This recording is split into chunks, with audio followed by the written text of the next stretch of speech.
Good morning. Good morning. Thank you. I want to acknowledge the Mi'kmaq and the African Nova Scotians who opened us up in such a beautiful way this morning with their song, their drumming, their prayer, their smudging. I also wish to acknowledge the Mi'kmaq as the first peoples of this land, acknowledging that this is a post-genocidal context, a post-genocidal land, while recognizing that Canada as a nation is beginning to acknowledge responsibility for this historical harm and is taking first steps to address it through the historic settlement and truth and reconciliation process, which has ended, but which I hope will continue. I also wish to acknowledge the African Nova Scotian people who were here historically. We were hosted by them on Saturday, as was said by another speaker, and it was such an eye-opening experience for me. Again, I want to acknowledge the historical suffering, the institutional and systemic inequities, and also recognize that the province of Nova Scotia is taking steps, is taking responsibility through the historic settlement and restorative inquiry process. And I want to acknowledge the formidable Jen Llewellyn and Amanda and the rest of the wonderful organizing team, and all of you we hear from all over the globe. I want to tell you a little bit about our work in Oakland, California. I co-founded Restorative Justice for Oakland Youth. The acronym is RJOY, R-J-O-Y. I became its director in 2008, and our mission is to promote restorative justice practices and policies in Oakland's schools, community, and juvenile justice system. We started with a middle school pilot in a black area, probably the most economically depressed and highest crime area in Oakland. And we were successful in reducing suspensions by 87%, also reducing racial disparities, because as was said earlier by Moana and by Richard, that you can reduce suspensions using restorative justice without touching or even with increasing racial disparities. We also were able to eliminate violence. That was a school where there had been a lot of fights, because students learned to talk through instead of fight through their differences. We were able to reduce or eliminate teacher attrition. It became a school where students wanted to learn and teachers wanted to teach. And we were also able to increase test scores. So this got the attention of the entire school district. They didn't even know that we were there the first 2 years. And they, with some youth organizing, the school district, the board, adopted restorative justice as official school policy, not only as an alternative to out-of-school discipline, but also as a proactive means of creating a healthy and caring environment and a culture of connectivity. And could we go to the slide? There's a triangle there. I think it's the... We use a three-tiered approach. Well, that's the pilot. We can go on to the next slide. And that's the resolution, and we can go on to the next slide. Actually, is there one with a triangle? There we go. There we go. So this illustrates the three-tiered approach, and it needs to be clicked a couple of more times so you can see all three tiers. The first tier involves training teachers, cafeteria workers, school security guards, counselors, everyone, as much as possible. At least 80% of the adult staff is trained in how to conduct restorative conversations, is trained in how to facilitate community building circles, not the more complicated and time-consuming conflict circles or family group conferencing. This Tier 1 impacts the entire climate of the school.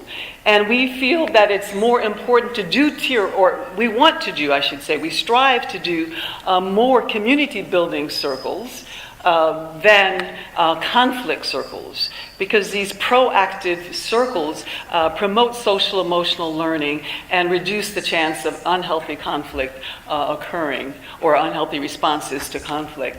So the second tier would be for persons who are in charge of discipline, deans of discipline, for administrators who are tasked with discipline, and they are trained both in Tier 1 and in Tier 2, which is how to facilitate conflict circles.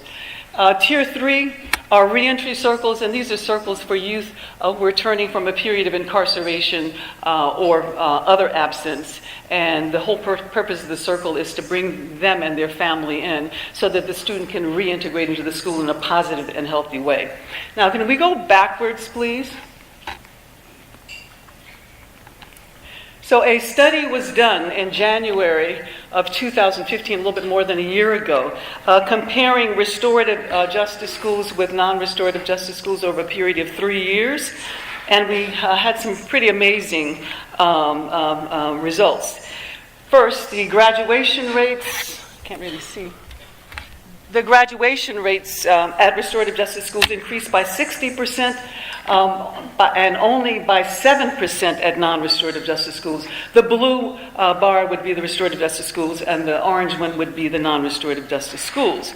The reading scores increased by 128% at restorative justice schools, and only by 17%? No, 11% at non-restorative justice schools. Truancy, chronic absence decreased by 24% at restorative justice schools versus an increase of 62% at non-restorative justice schools. The dropout rate decreased by 56% versus 17%, and the suspensions decreased by 50%, and so on. So, in Oakland, are we practicing school-based restorative justice through a racial justice and social transformation lens? Absolutely, we are.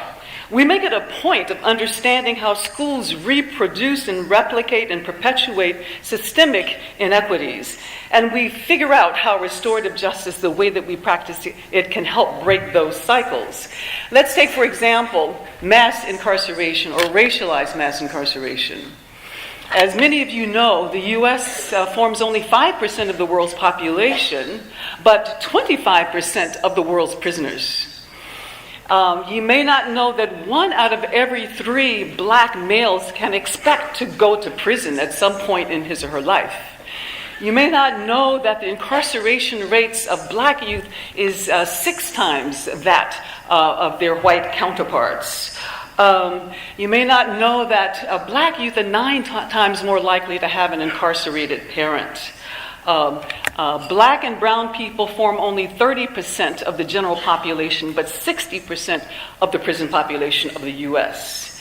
And with the rise of the prison industrial complex, with the rise of mass incarceration over the last 4 decades, where we've seen a quadrupling of rates of incarceration, we've seen a parallel rise in the use of out-of-school suspension and school-based arrests. Black youth are being suspended at 3 times the rate of their white counterparts. And we know that once a youth is suspended, their chances of being incarcerated triples, according to a study out of the UCLA Civil Rights Project. Their chances of dropping out doubles. And we know that once a kid drops out, they're headed into that school-to-prison pipeline. Even one suspension, as I said earlier, can put them in that school-to-prison pipeline. So the question is, how do we practice restorative justice in ways that will disrupt the school-to-prison pipeline?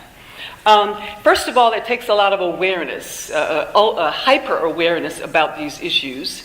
And secondly, it requires us to look at data and follow it, especially disaggregated by race, and look at it on a regular basis and make changes in our work as we need to. I want to tell a story about Cameron. Cameron, his first suspension was at the age of 4. And it was for theft of his own candy. He had some candy. The principal took the candy. Principal put it in his office under lock and key. Cameron, resourceful as he was even then, found an open window, got a chair, jumped on the chair, and went through the window and retrieved his bag of Skittles. And for that, he was suspended for 4 days for theft.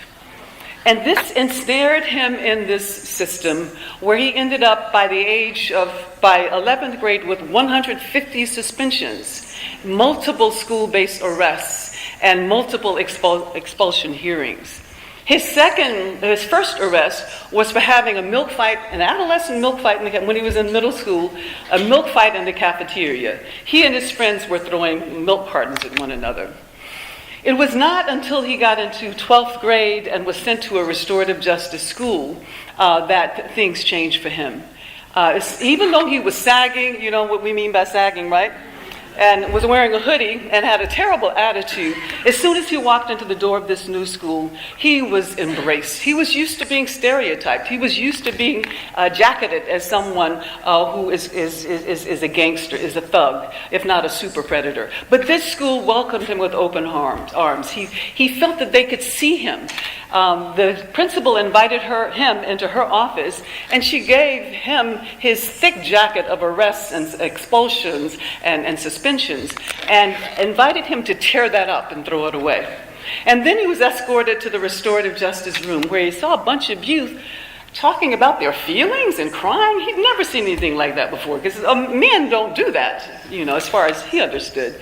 And he ended up graduating with a 3.7 grade point average. I don't know if that translates here in Halifax in Canada, but a very high grade point average. And today he is a trainer and presenter and traveling all over the country for Restorative Justice for Oakland Youth, our organization.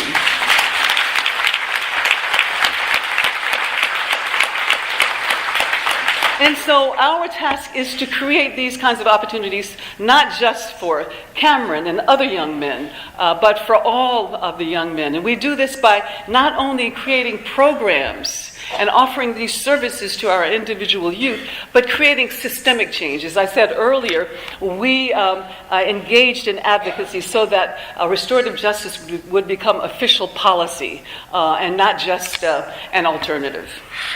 So to close, I should say, oh boy, okay. I need to close right now, but very quickly, is this the way we practice restorative justice as a whole in the United States? No. This has been a real challenge. For the first 35 years of the restorative justice movement in the United States, there has been no consciousness of race. No consciousness of racial justice. I'm happy to say that this is changing, especially with the work that we're doing in Oakland. Now, when I first learned about restorative justice in 2003, I Googled race and restorative justice and only got maybe 4 hits. And knew from that moment that we would need to get about some work to change this. And we have been successful in doing that, especially those of us in Oakland. And today, if you Google race and restorative justice, you'll get tens of thousands of hits. There's still no books yet that have been written on the subject. We still need to do that. But there are many conferences and regional convenings and lots of conversations and discussions on the subject. So thank you so much for your time, and it's really been a pleasure being here. I'm certain that the next few days will be equally pleasurable and enlightening. Thanks again.